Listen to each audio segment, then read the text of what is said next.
Margaret Torres arrived at the Meridian Grand Hotel at 5:45 every morning, which was 45 minutes before her shift officially began, because she had learned across 52 years of living that the extra time in the morning, before the building filled with the particular human noise of a luxury hotel coming to life, belonged to her in a way that almost nothing else did anymore. She used those 45 minutes the same way she had used them every morning for 3 years. She parked her 2009 Honda Civic in the employee lot at the back of the building, which was separated from the guest parking by a low concrete barrier and a row of precisely maintained boxwood hedges that had been planted by the landscape contractor with the specific intention that arriving guests would not be required to look at the vehicles belonging to the people who made the hotel function. She had noticed this the first time she arrived, 3 years ago, and had thought about it the way she had spent 24 years thinking about buildings and the stories they told about themselves through their smallest decisions.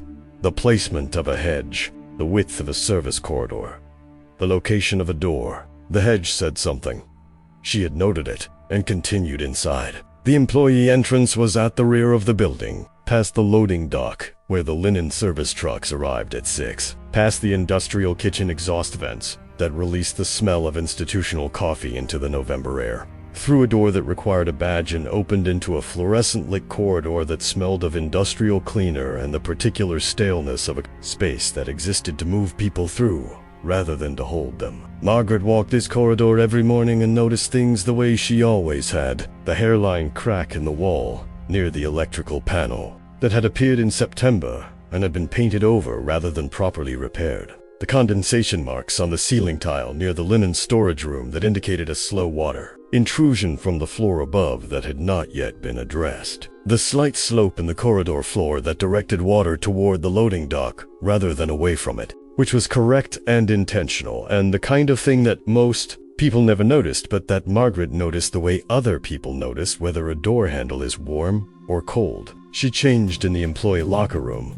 which she shared with 11 other women from the housekeeping department. Her locker was number 14, which was on the end of the middle row, and she had lined the inside of it with a photograph of her daughter Elena at her college graduation, a small print of the Alhambra in Granada that her mother had given her in 1994, and a folded piece of paper on which she had written, in her own careful handwriting, a line from the architect Louis Kahn that she had first encountered at 23 in a studio critique, and had been carrying in one form or another ever since. The line was this: "Even a brick wants to be something." She had been 23 years old, and sitting in a room full of people who were being told that their work was not enough, and the line had arrived in her like something she had already known, and was only now being given the words for. She had written it down then, and she had been writing it down in various places and various forms for 29 years. And it still meant the same thing it had always meant, which was that everything has a nature and a potential, and the work of a life is to understand which is which. She put on the housekeeping uniform, which was navy blue with a small gold insignia on the left breast pocket, and she looked at herself in the mirror above the sinks for a moment, the way she did every morning, not with vanity, and not with despair, but with the specific honesty of someone taking an accurate inventory.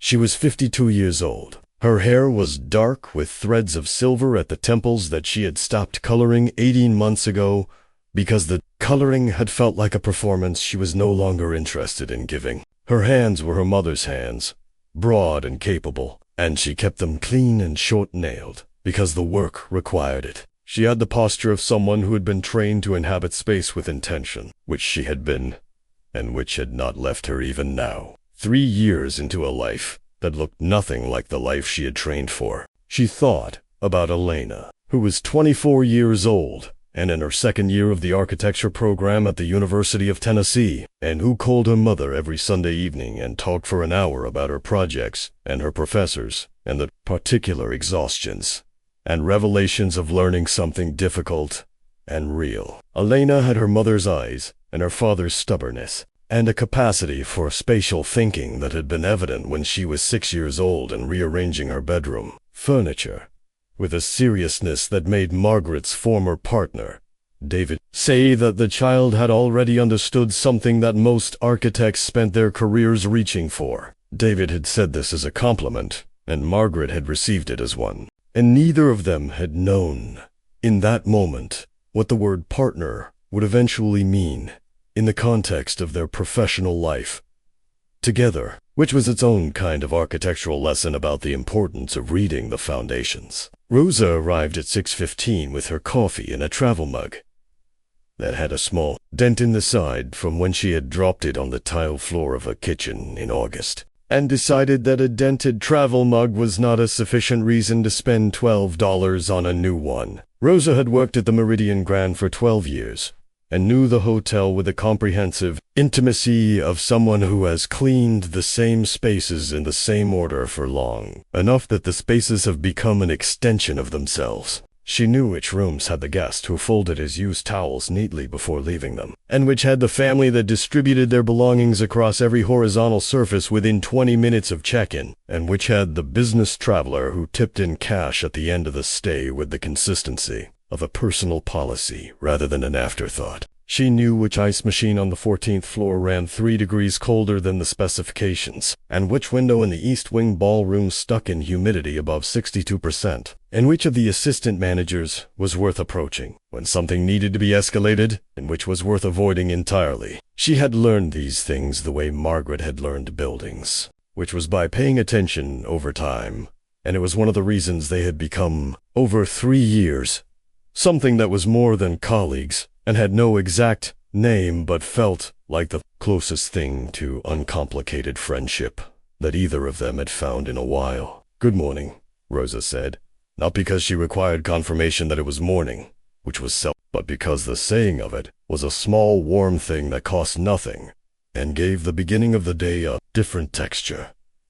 Margaret said good morning back, and they began the morning. The Meridian Grand Hotel had 214 guest rooms across 16 floors, a rooftop event space with views of the Cumberland River, 3 restaurants, 2 bars, a spa, a fitness center, and a conference wing that hosted an average of 43 events per month. It had been built in 2016 and designed by a firm from Chicago that had produced a building that was handsome in the specific way of things designed by committee, with no feature that was wrong and no feature that was surprising, which was its own kind of architectural statement, though not the kind anyone was proud of. Margaret had read the original design documents when she arrived, because she could not help herself, and she had found in them the evidence of what happened when a building was designed to satisfy a checklist rather than to embody an idea, which was that it satisfied the checklist very well and was otherwise forgettable. She had kept this observation private because it was not relevant to the work she was here to do, and because the ability to keep irrelevant observations private was something she had been learning across 3 years with the specific discipline of someone learning a new language. The 16th floor was where the Premier's suites were,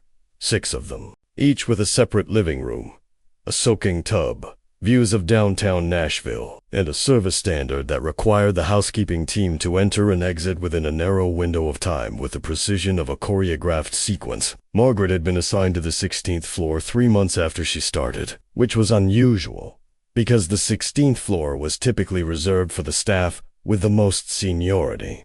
James Park, the hotel manager, had made the assignment without public explanation, which had generated some comment among the housekeeping staff, most of it mild and not unkind, because James Park was known to make decisions based on observations that he did not always share, and that usually, over time, turned out to be correct. James Park was 38 years old and had been managing the Meridian Grand for 4 years. He had grown up in a Korean-American family in Murfreesboro, Tennessee, the son of a woman who had worked as a hotel housekeeper for 21 years, and a father who had owned a dry cleaning business and who had told James, from an early age, that the purpose of education was not to escape work, but to understand it more completely. James had studied hospitality management, and then worked his way from front desk to assistant manager, to general manager with the steady progression of someone who understood each layer of an operation before moving to the next. He had a gift for noticing people that was not common in his position, and he had noticed Margaret Torres in her first week. Not because of anything she had said, which was not much, but because of the way she moved through a space, the specific quality of her attention to the physical environment around her. The way she would pause at a doorframe and look at it for a moment with an expression. That was not critical and was not absent, but was the expression of someone engaged with what they were seeing, in a way that went beyond the requirements of the task. He had done some research after the first week, which was something he did when his attention was caught in a way he could not immediately explain. What he had found was not comprehensive, because some of it had been removed from the public record or buried under layers of corporate restructuring documents. But it was enough. He had assigned her to the 16th floor, and had not discussed it with her, and she had not discussed it with him, and they had maintained across 3 years a professional relationship of mutual respect. That was also in the specific way of intelligent people who understand each other without needing to make it explicit, a kind of quiet solidarity.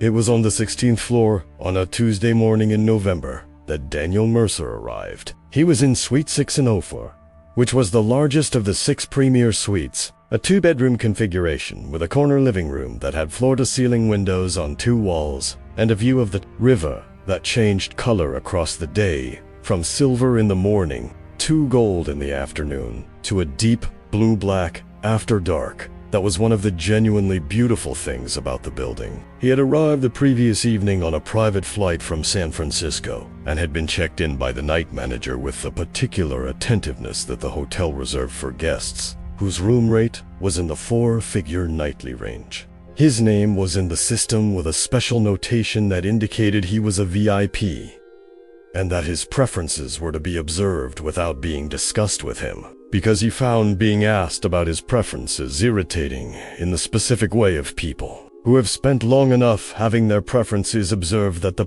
observation has come to feel like a right rather than a courtesy. Daniel Mercer was 44 years old and had founded Mercer Technologies in 2008 in a 1-bedroom apartment in Palo Alto with a whiteboard and a conviction that the existing models for enterprise software were based on assumptions that nobody had bothered to question for 15 years, which was true, and that he was the person to question them, which also turned out to be true, and which had, over 16 years, produced a company valued at $22 billion and a personal fortune that had made him the subject of the kind of magazine profiles that describe the subject's habits and preferences in detail and treat them as evidence of insight rather than as evidence of having enough money to develop and sustain unusual habits. He had been described in print as visionary, relentless, meticulous, and difficult, and all 4 of these were accurate, and he would have accepted all 4 as compliments because he operated from the understanding that the first 3 were prerequisites for success, and the 4th was a byproduct of standards and not a problem to be managed. He ordered breakfast from room service at 7:15. He had been working since 5:30, which was his standard practice when traveling, because the 2 hours before the business day officially began in whatever time zone he was occupying were the most productive hours he had, undivided by meetings and calls, and the particular friction of other people's priorities inserting themselves into his attention. He was in Nashville because Mercer Technologies had invested $200 million in the Meridian Development Project, which was a mixed-use development on the east bank of the Cumberland River that included residential towers, commercial space, a performing arts venue, and a public riverfront park, and which was scheduled to break ground in the spring. He was here to review the final design presentation, which was happening tomorrow morning at 9. And to confirm that the investment was going towards something that warranted it. He was also in Nashville because he did not trust people to make presentations to him in their own spaces without the specific distortions that home court advantage produced. And he had learned over 16 years that showing up in someone else's city with less notice than they would have preferred and staying somewhere that was not their conference room was the most reliable way to observe what was actually happening rather than what was being performed for his benefit. This was a strategy that had served him well and that he was unwilling to examine too closely for its own distortions. Margaret was in the corridor of the 16th floor at 8, making her way towards Suite 1604 with her housekeeping cart. The cot was the standard Meridian Grand configuration, stainless steel frame with a canvas bag for linens and a small caddy for supplies. And she moved it with the specific efficiency of someone who had done this enough times that the movement was automatic,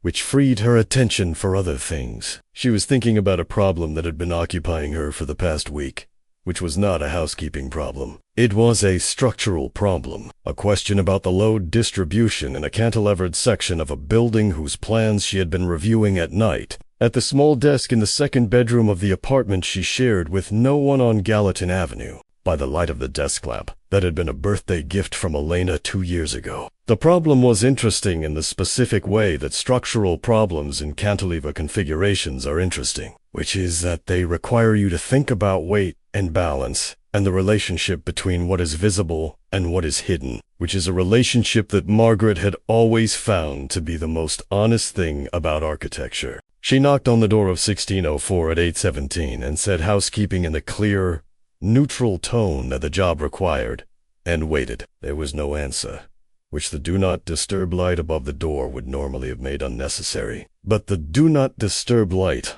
was not engaged, which meant that the protocol was to knock, wait, and if there was no answer, to enter with her key card and proceed. She opened the door. The suite smelled of room service coffee and the particular concentrated air of a space that had been occupied for less than 12 hours by someone who worked rather than rested. There was a laptop open on the desk in the living room, and papers organized with the precision of someone who knew exactly where everything was and had placed it accordingly, and a jacket folded over the back of the chair with the casual care of someone who had learned to treat expensive things without ceremony. The breakfast tray from room service was on the side table, the coffee cup used and set precisely in its saucer. The food, half-eaten, in the way of someone who eats because the body requires it, and not because the eating is interesting. Margaret began at the far end of the suite, which was the standard protocol, working her way through the spaces in order, making the bed in the first bedroom, replacing the towels in the first bathroom, moving to the second bedroom, which had not been used, the second bathroom, and then the living room, which was where Daniel Mercer came back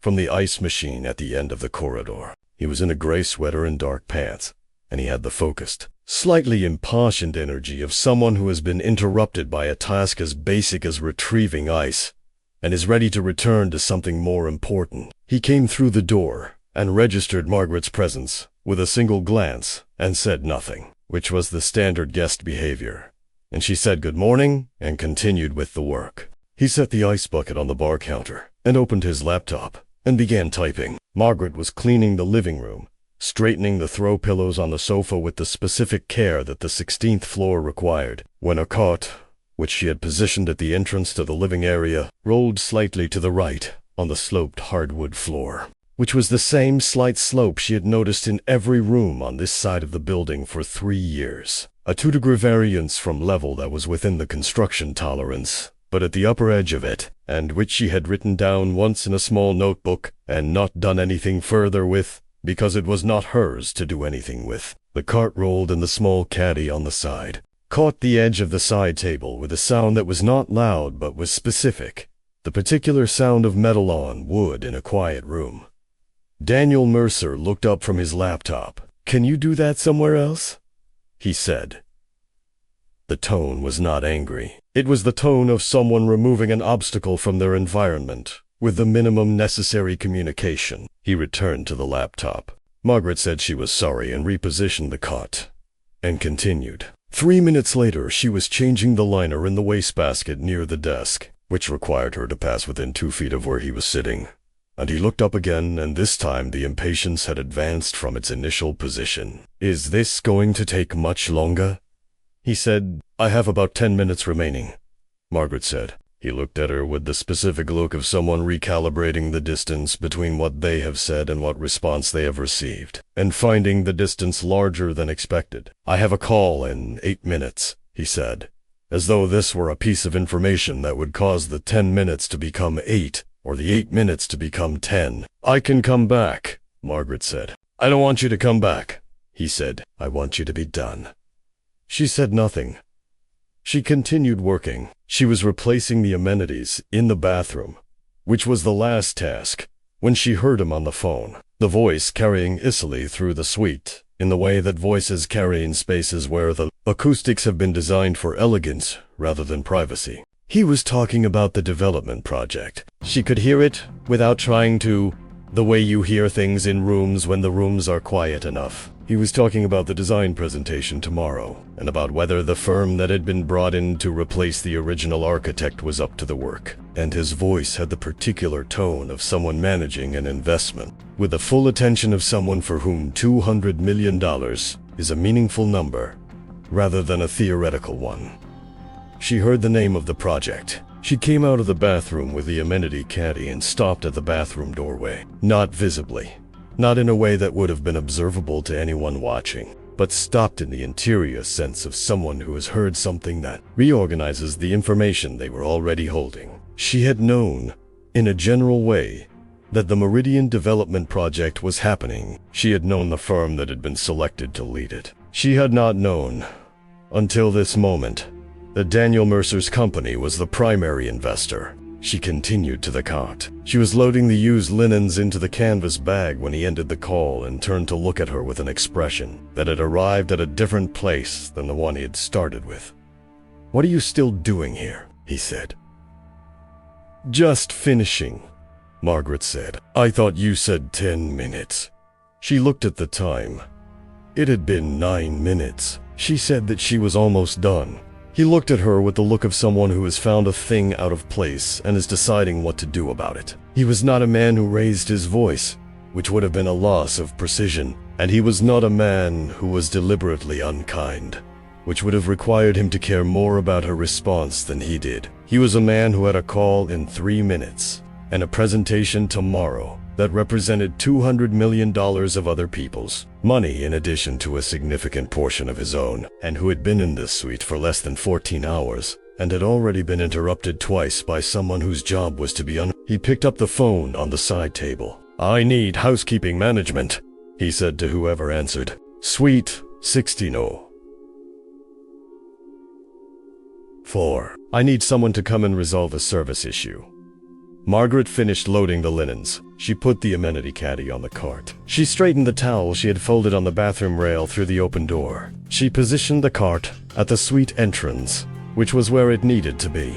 She did all of this with the same quality of attention she brought to everything in this building, which was complete, and which was not performing completeness, but was the actual thing. And then she stood with her hands on the cart handle and waited for what happened next. What happened next was Paul Henriquez, the 16th floor supervisor, arriving from the service elevator, with the specific expression of someone who has been called to a situation and is assessing it before committing to an interpretation. Paul was 41 years old and had been the 16th floor supervisor for 6 years, and was good at his job in the specific way of someone who understands that managing the 16th floor of a luxury hotel is a form of diplomacy conducted in very small rooms with very large stakes. He looked at Daniel Mercer. He looked at Margaret. He looked at the cot.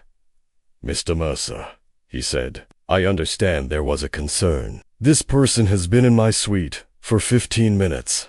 Daniel Mercer said, and the tone had found the edge of something that was not quite irritation, but was adjacent to it. "I have work to do." I asked her to finish, and she continued to move slowly. Paul looked at Margaret. She was looking at a point just above and to the left of Daniel Mercer's shoulder, which was the expression of someone being discussed in the third person in their presence and choosing to receive, and with the patience of someone who has decided, across some accumulation of experience, that the decision about how to respond to this is more important than the provocation itself. "I apologize for any disruption, Mr. Mercer," Paul said. "I'll have Ms. Torres complete the service at a time that works better for you." Daniel Mercer looked at Paul with the look of someone who has received a resolution and found it slightly insufficient. "I would prefer a different member of staff for this suite," he said, "for the remainder of my stay."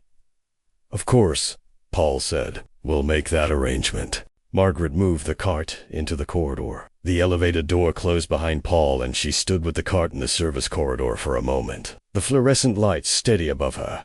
The faint sound of the housekeeping department 2 floors below moving through the building's bones. She stood with her hands on the cart, handled the way she had stood in much harder places, and breathed the way she had been breathing in hard places for 3 years, which was steadily and with the full use of the lungs. Not shallow, not quick, but complete, because she had learned that the breath was the foundation of everything else, and that if you could maintain the breath, you could maintain the position. Then she continued down the corridor to Suite 1606 and knocked and said, "Housekeeping," and waited. Rosa was waiting for her in the service corridor at 9:45, with a look that said she had heard something, which was inevitable in a building where information traveled the way it traveled in buildings, where people worked in close proximity over long periods of time.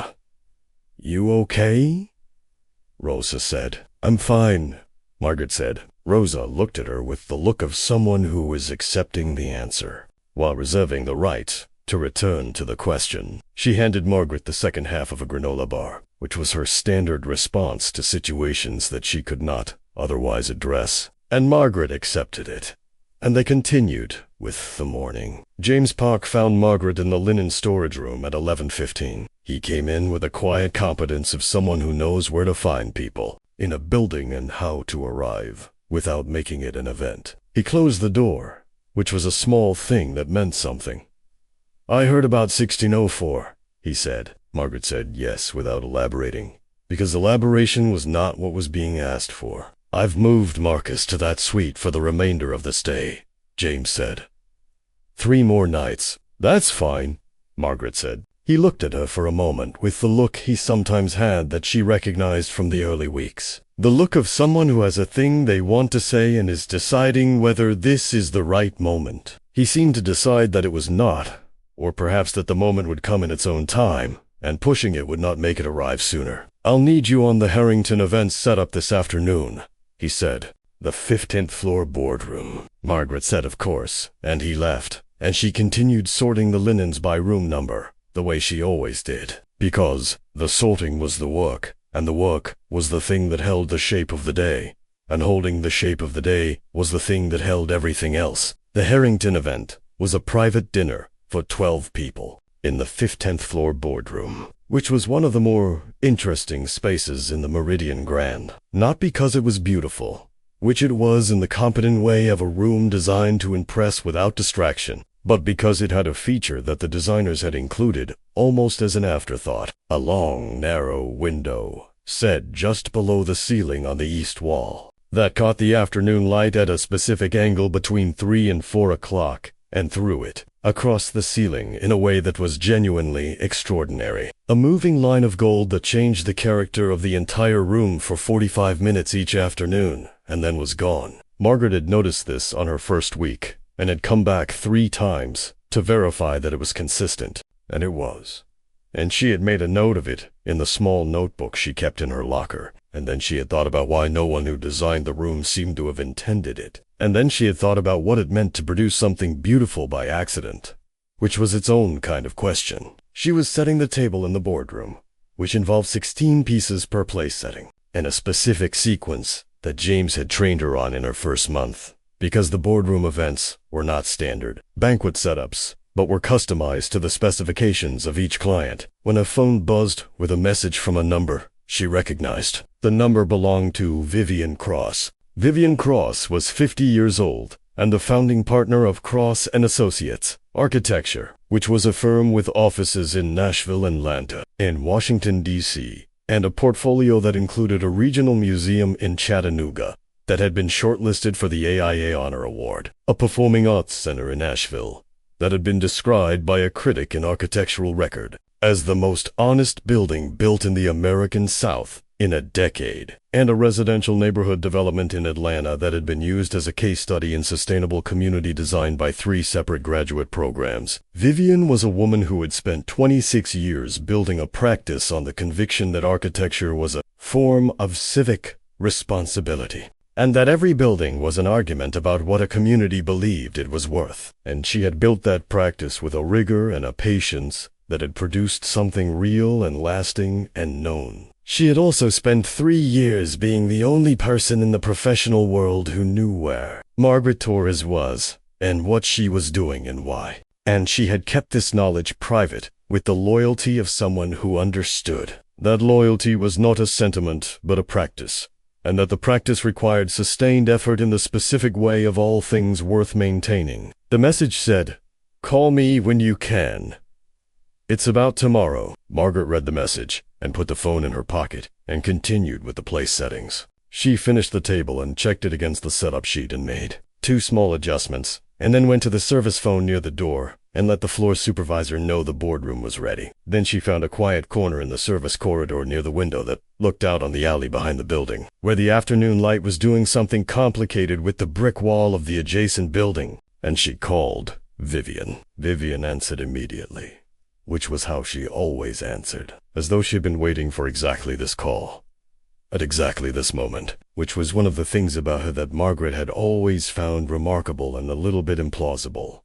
She said, "Mercer is here." "I know," Vivian said. "James called me this morning." Margaret was quiet for a moment. She had not known that James Spark and Vivian Crouse had a line of communication, though she understood, now that she knew, that it made complete sense. In the way the things you did not see coming often make complete sense once they have arrived. "How long has he been calling you?" Margaret said. "About 18 months, Vivian said. "Not often." When it seemed relevant, Margaret looked at the brick wall through the window. It was a good wall, she thought, irrelevantly. The mason had understood the coursing. You could see it in the way the pattern shifted at the corners. "Is everything still on for tomorrow?" Margaret said. "Everything is on," Vivian said. "Thomas has the boards ready. I reviewed them last night. They're good." She paused. "They're better than good." Margaret said nothing for a moment. She had been working on the design for 8 months, at night, at the desk in the second bedroom on Gallatin Avenue, with the plans spread across every surface and the sections taped to the wall and the window unit running, because November in Nashville was still warm enough to need it on the evenings when the thinking got intense. She had been working on it the way she had worked on everything in the 24 years before the thing that had ended that version of her life, which was with the full attention of someone who believes that the work deserves everything you have, and she had been doing it under Vivian's umbrella, with Vivian's name on the proposal and Thomas's name on the drawings and Margaret's name on nothing, which had been her condition and which Vivian had accepted and had kept. She said, "Mercer doesn't know. He has no reason to," Vivian said. The proposal went through the city's selection committee. Our firm was selected on merit. The names on the documents are the names that are supposed to be there. He comes tomorrow to see the work. He'll see the work. And if he asks about the design team, Margaret said, "then I'll tell him the truth," Vivian said, "which is that the design was produced by the best architect I know, and that I'm proud to stand behind it." Margaret closed her eyes for a moment. Through the window, the afternoon light had shifted, and the brick wall was doing something different now. The shadows longer and more angular. She said, "Vivian, I know." Vivian said, "I know what you're going to say." Margaret said, "He's staying in 16 A pause on the line. Then Vivian said, "Yes, James mentioned that too." Margaret said nothing. "He doesn't know who you are," Vivian said. "He looked at a uniform and made a decision, which is something people do, and which has nothing to do with what happens in that room tomorrow morning. It has to do with who's in the room," Margaret said. "You won't be in the room," Vivian said. "Not physically." Margaret thought about this. She thought about the plans spread across the desk on Gallatin Avenue, the cantilever problem she had been working on for a week, the section through the performing arts venue that she had redrawn 11 times before she understood what it needed, which was a single material change in the lobby ceiling that shifted the acoustic relationship between the interior and the exterior in a way that made the building feel like it was listening. She thought about what it meant to have done that work, and to not be in the room where it was received. "Elena would be in the room," Vivian said quietly. Margaret opened her eyes. "I asked her if she wanted to come," Vivian continued, "as a student observer. Thomas knows her from the lecture series last spring. She said she'd think about it. I suspect she'll be there." Margaret was quiet. The afternoon in the alley was doing nothing now except being an alley in November, ordinary and specific in itself. She said, "I need to finish my shift." "I know," Vivian said. "I'll see you when it's done." She put the phone in her pocket and went back to work. The evening came down over Nashville the way November evenings come, earlier than expected.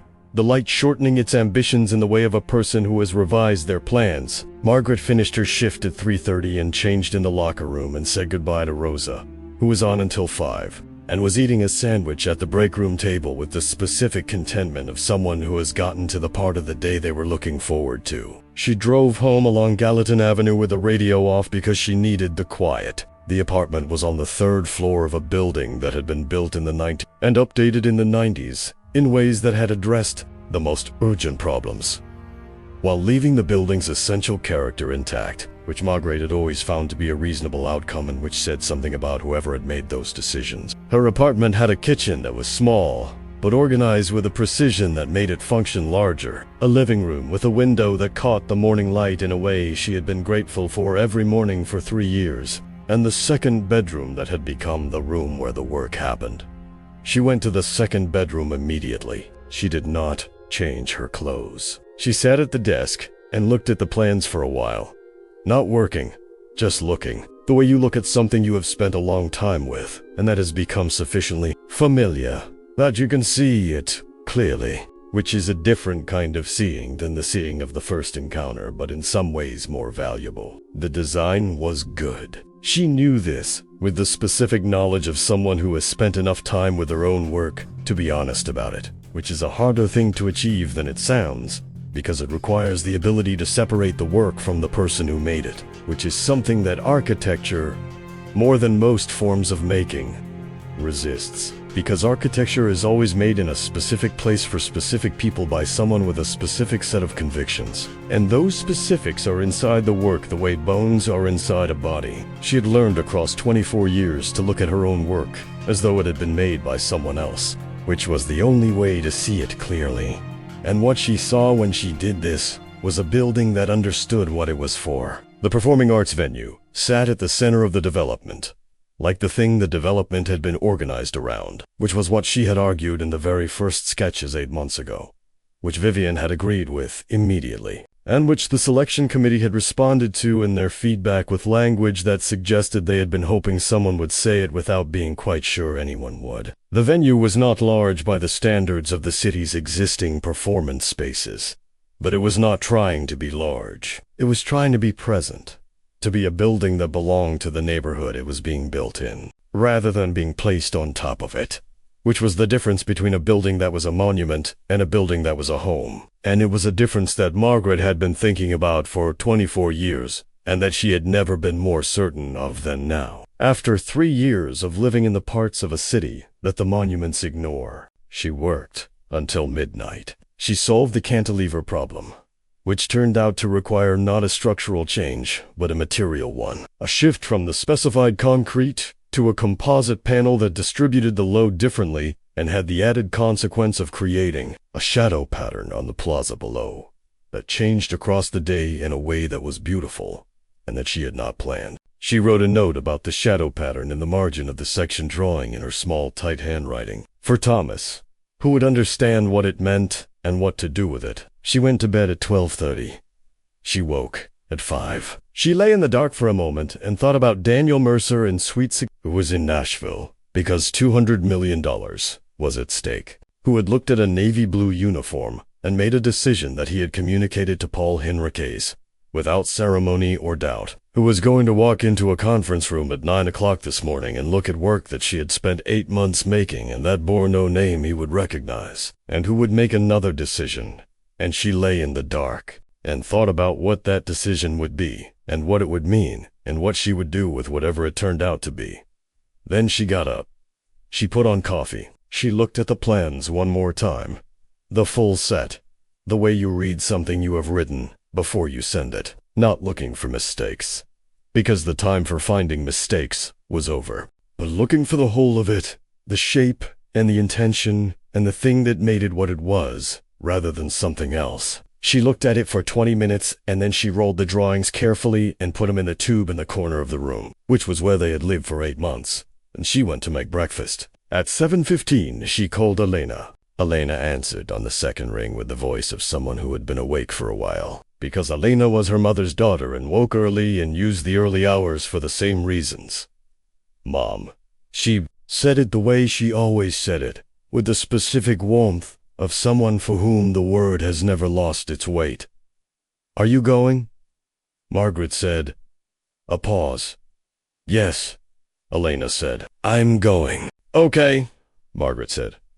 Are you going to tell me not to? Elena asked.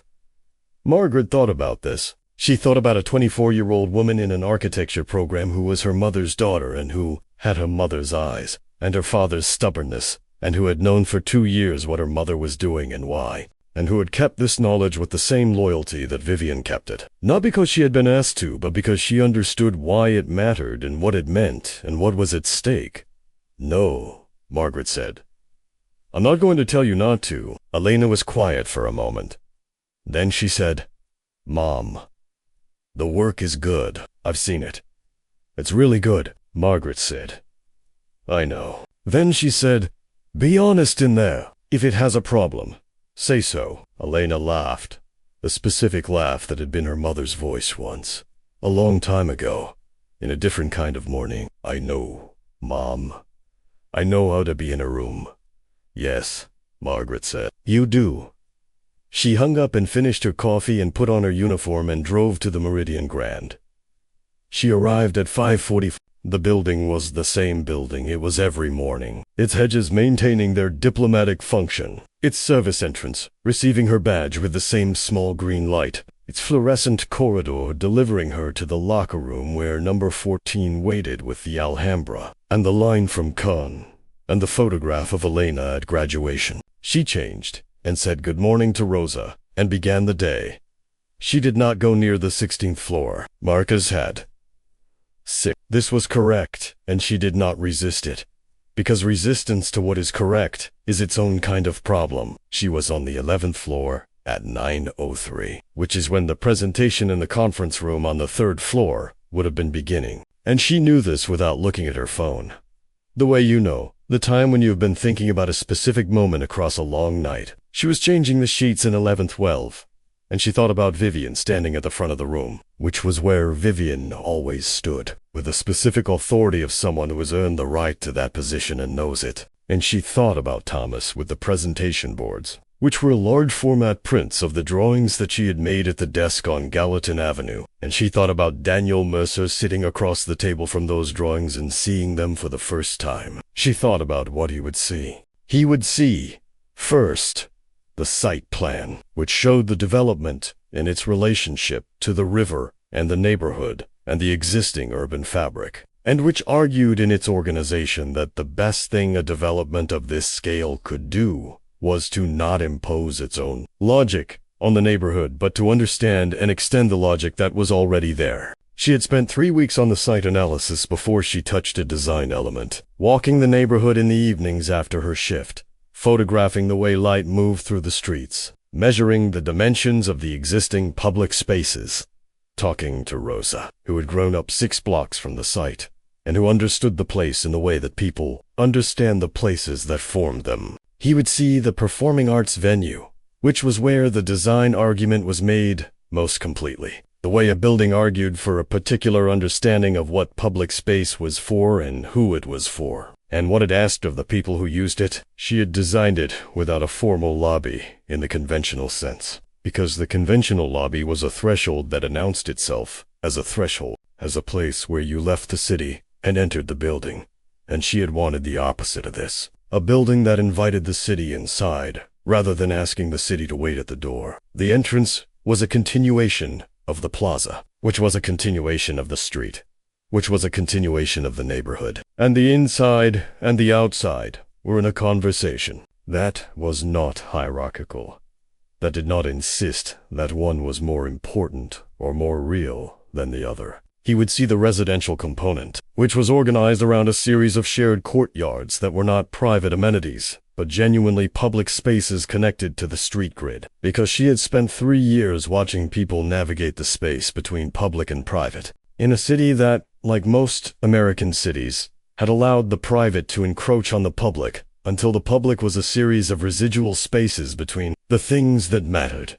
And she had wanted to argue against this, in the most direct way available, which was to build the argument in stone and steel and glass and let it stand. She worked through the morning. She finished the 11th floor and moved to the 12th. She was in 1203, which had a family of 4 who had been in Nashville for a wedding and who had generated the specific texture of disorder that families produce in hotel rooms, which she had come to find less frustrating and more interesting over 3 years. The evidence of actual life being lived in a space designed for the temporary accommodation of it.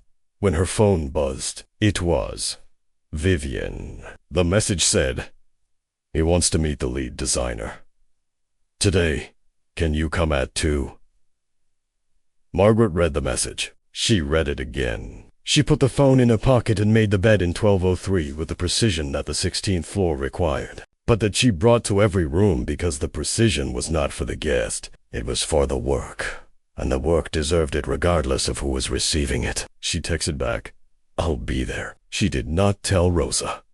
She finished her shift at 3:30 and changed in the locker room, but instead of putting on her own clothes, she had brought, in the bag she left in her car, the clothes she kept for the situations that required them: a dark blazer over a white shirt, dark trousers, shoes that were good without announcing themselves. She had kept these clothes for 3 years without an occasion that required them and had not been certain the occasion would come. And now it had come on a Tuesday in November, and she put them on in the locker room of the Meridian Grand and looked at herself in the mirror above the sinks. She looked like what she was. That was all. She looked like a 52-year-old woman who had done the work and who was going to a meeting. She drove to the offices of Cross & Associates, which were on the 4th floor of a building on Church Street that had been built in 1922 and that had the quality of old buildings that have been carefully maintained, which is the quality of things that know what they are and do not try to be something else. Vivian was waiting in the lobby. She was wearing what she always wore to presentations: a structured navy jacket and well-cut trousers, and the specific expression of someone who has already worked through every version of what might happen and has arrived at the version they intend to inhabit. She looked at Margaret and said simply, "You look exactly right." Thomas was in the conference room with the boards arranged in the sequence they had been in that morning. He was 28 years old and had been with Cross & Associates for 2 years and had the quality of young architects who understand that the best thing they can do with their talent at 28 is put it in service of someone who has more of it, which is a quality that is less common than it should be, and more valuable than most people his age. No, he had been the draftsman for Margaret's design, which meant that he had spent 8 months translating her sketches and notes into formal drawings, and in the process had come to understand the design the way you understand something you have built with your hands, which is from the inside out. He looked at Margaret when she came in and said good morning with the expression of someone who has been hoping for this particular morning for a while. They were there at 2:15. They were there because Vivian had told Mercer's assistant that the lead designer was available, and the assistant had confirmed the time without apparent curiosity about who the lead designer was, which was the way these things worked at the level of assistants and confirmations. The details filled in later. Daniel Mercer arrived at 2:20 with a woman named Harriet, who was his chief of staff, and who had the quality of people who serve at the highest levels of demanding organizations, which is the quality of someone who has refined their own presence to a transparency through which the work can move without obstruction. She carried a leather portfolio and a phone, and the expression of someone perpetually 3 steps ahead of the conversation. Daniel Mercer looked at the boards. He looked at Vivian. He looked at Thomas.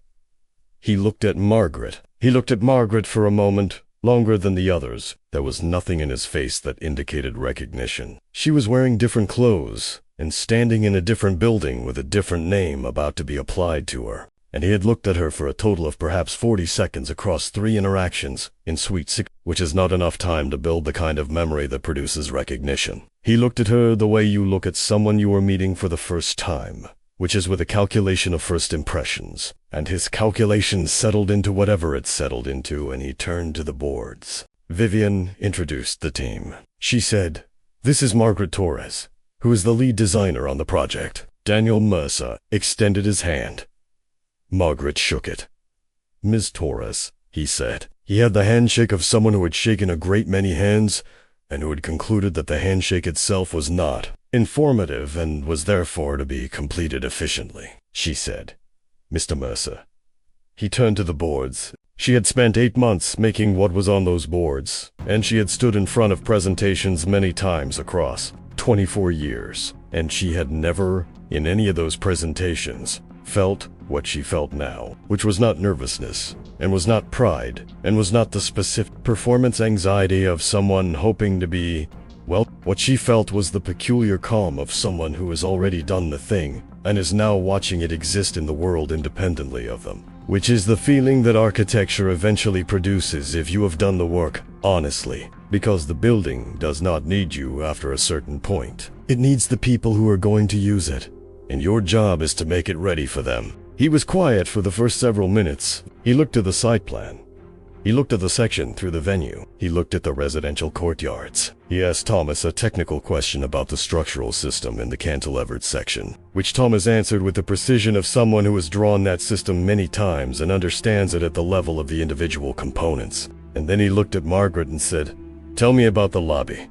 She told him. She told him about the decision to not have a lobby in the conventional sense, and why, and what the alternative was, and what it was trying to do, and what it asked of the building and the people who would use it. She told him in the language she had always used, which was precise and the language of someone who believes that the most important things can be said plainly, and that the plain saying of them is its own form of respect for the listener.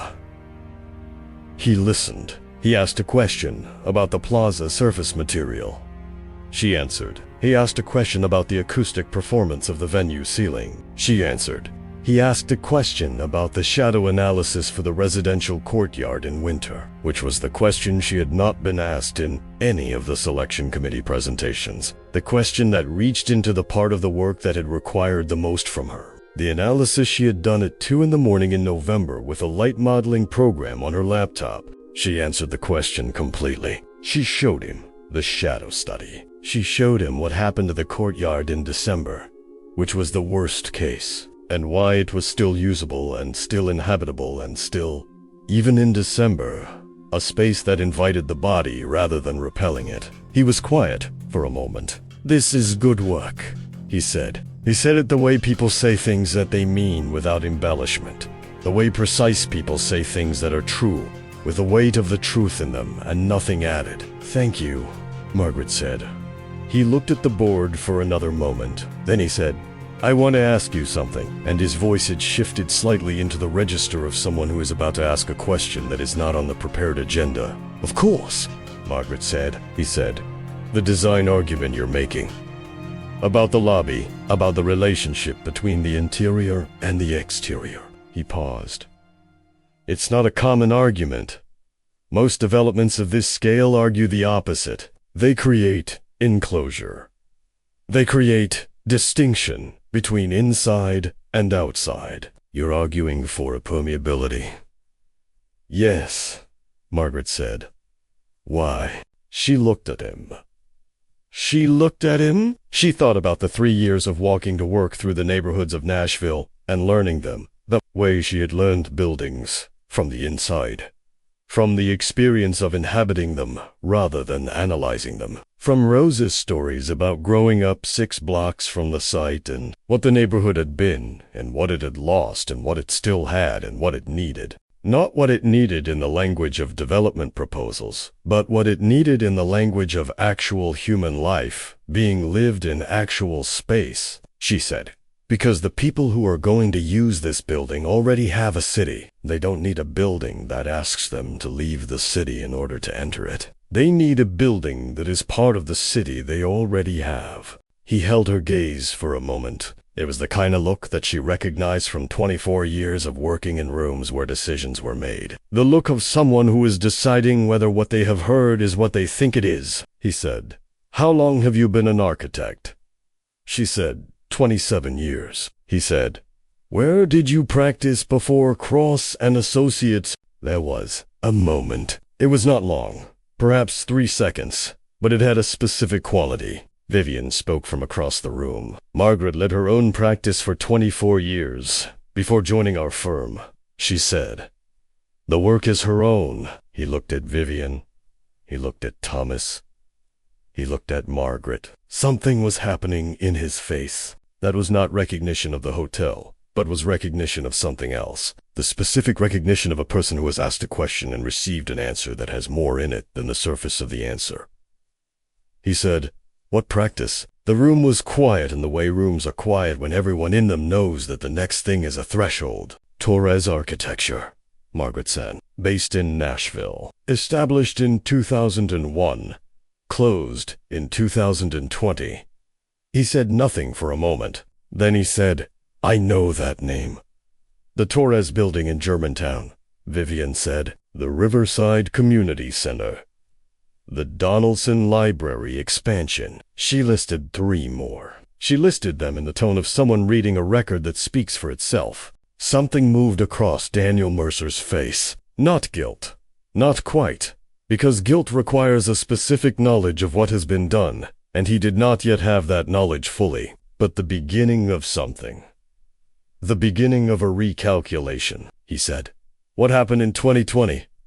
Another moment. Margaret said, a business partner filed fraudulent claims against the firm and diverted client funds. The investigation took 2 years. The claims were dismissed.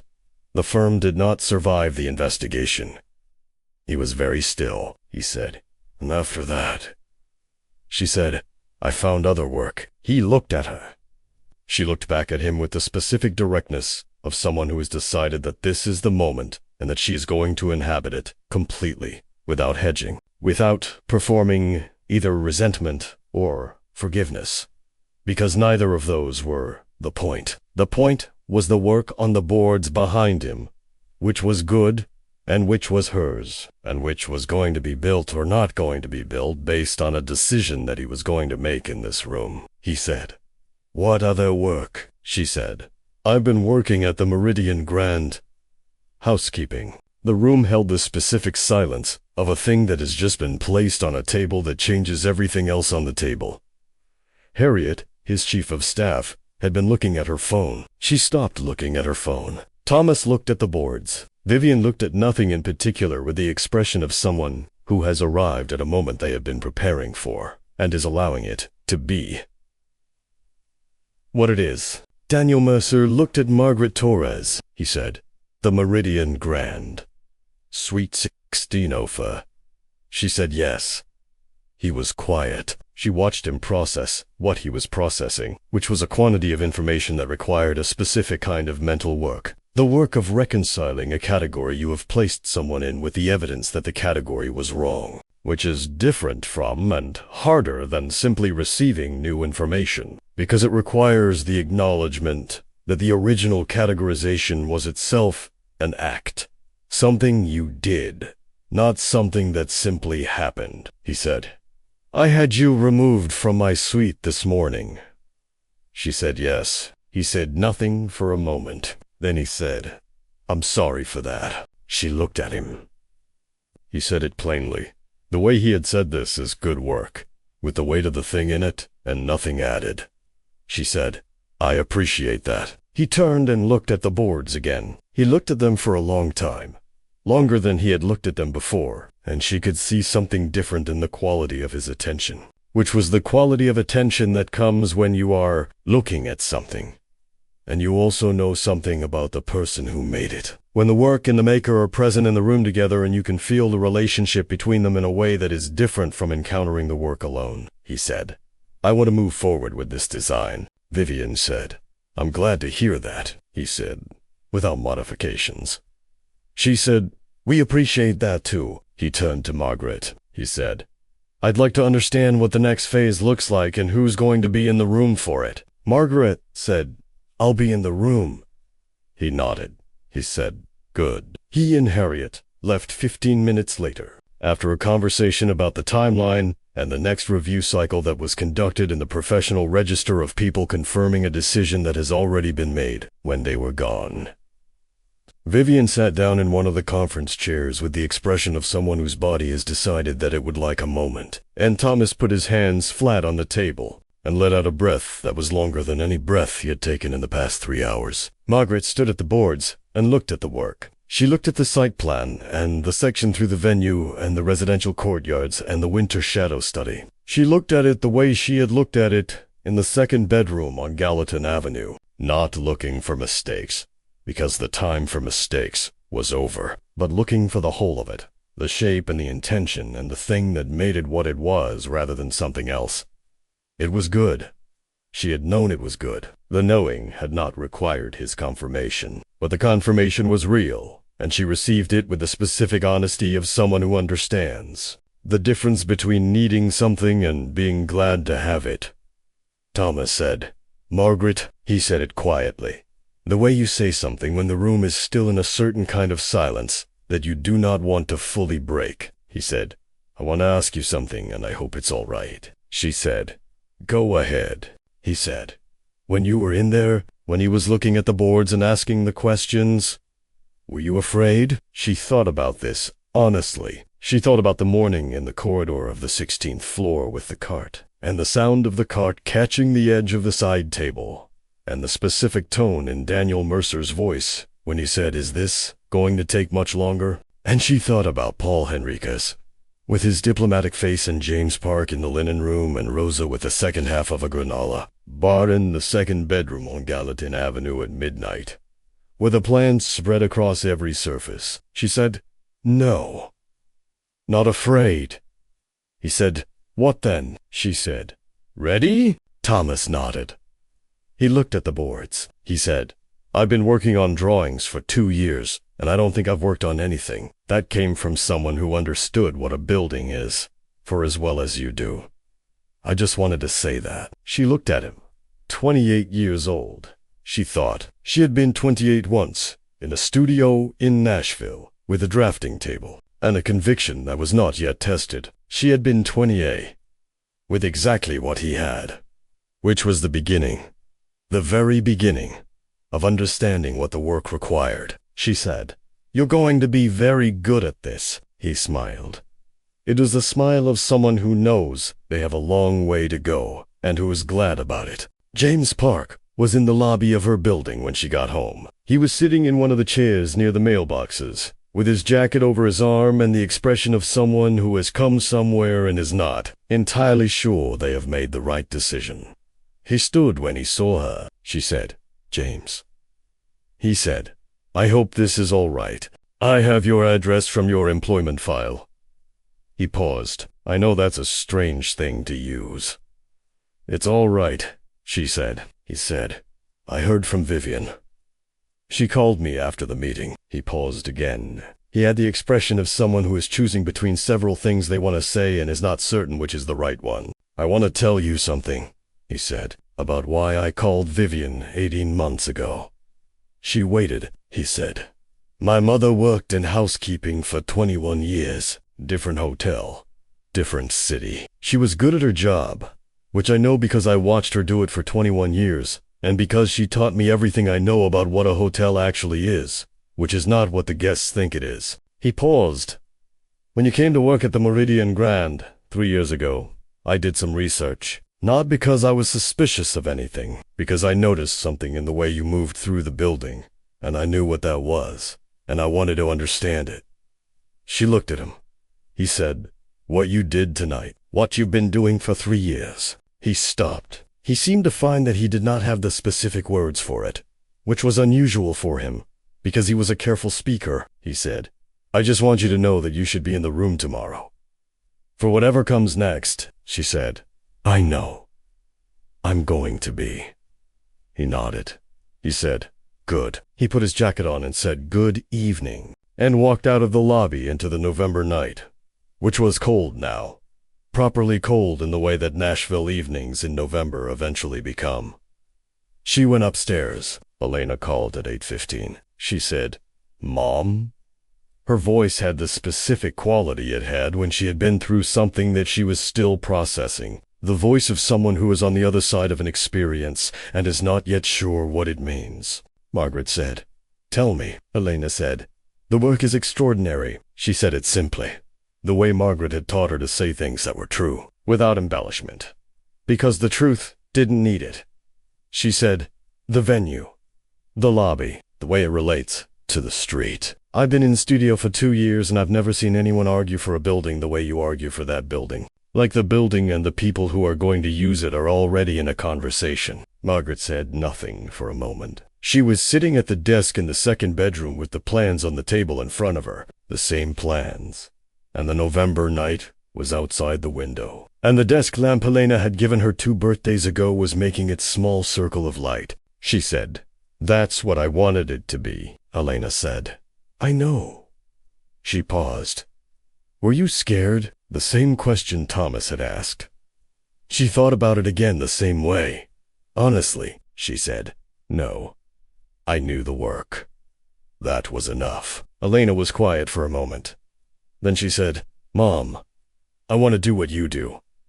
I know that. I've always known it. But tonight, I understood it differently." She paused. "I understood that the building is the argument. That the argument has to be in the building. That you can't separate them." "Yes," Margaret said. "Is that what you were thinking about when you were making it?" "Always," Margaret said. "From the first sketch," Elena said.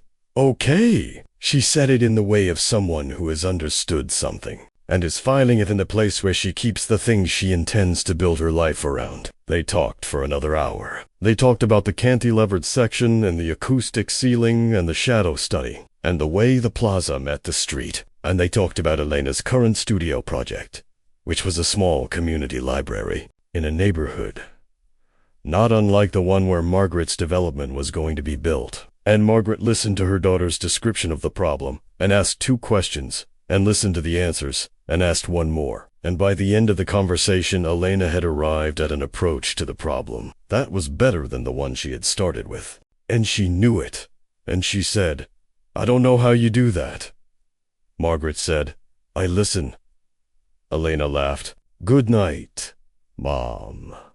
Margaret said goodnight. She sat at the desk for a while after the call ended, not working, just being in the room with the plans and the Alhambra print on the wall that she had moved from the locker to the desk 6 months ago when it seemed like the time to move it. And the line from Kahn on the folded paper in the corner. Even a brick wants to be something. She thought about Daniel Mercer in Suite 1604 at 5:30 in the morning, working by the light of his laptop, because the hours before the business day were the most productive hours, and he had learned this across 16 years and did not waste them. She thought about what he had seen when he walked into a hotel room and found a woman in a Navy uniform with a cleaning cart. She thought about what he had seen when he walked into a conference room and found the same woman in a dark blazer with her name on the work. She thought about the difference between those 2 seeings, and about whether the difference was in him, or in her, or in the clothes, or in the room, or in the boards on the table. And she thought about what it would mean for the difference to be in the clothes, or the room. And she thought about the boards on the table, and the work on the boards, and what the work said about what a building was for, and who it was for. And she thought that the most honest answer to the question of where the difference was this. The difference was in what was made visible and what was not. And the thing that had been made visible today was the work. And the work was what it was regardless of who was looking at it and what they were expecting to see. And this was the most fundamental argument she knew for doing the work honestly, which was that honesty in the work was the only defense against the distortions of the room. She went to bed. She woke at 5. She lay in the dark for a moment and thought about the day that was beginning. She was not going to the Meridian Grand this morning. She was going to the offices of Cross and Associates, where there were 12 weeks of detailed design work ahead of her, and a team that needed to be organized, and a client who had asked for her to be in the room, and who was going to get that, and who was going to find, over 12 weeks, and then over the months of construction, and then over the years of the building's life, that the argument the building was making was the right argument, that a building could be a gift to the people it was built for, that it could extend an invitation rather than demanding admission, that it could know what it was for. It'd be that thing fully, and without apology. She thought about Rosa, who had grown up 6 blocks from the site. She thought about what it would mean for Rosa to walk past a building that had been made with an understanding of the neighborhood she had grown up in, not as a backdrop for development, but as the thing the development was in service of. She thought that she would tell Rosa about the project when there was something visible to show, and that Rosa would look at it with the specific knowledge of someone who knows the place and say whether it was right or not. and that the saying would be more valuable than any presentation review board's opinion, because Rosa's knowledge was the knowledge that mattered. The knowledge of what it felt like to live in a place across a long time and to understand it from the inside.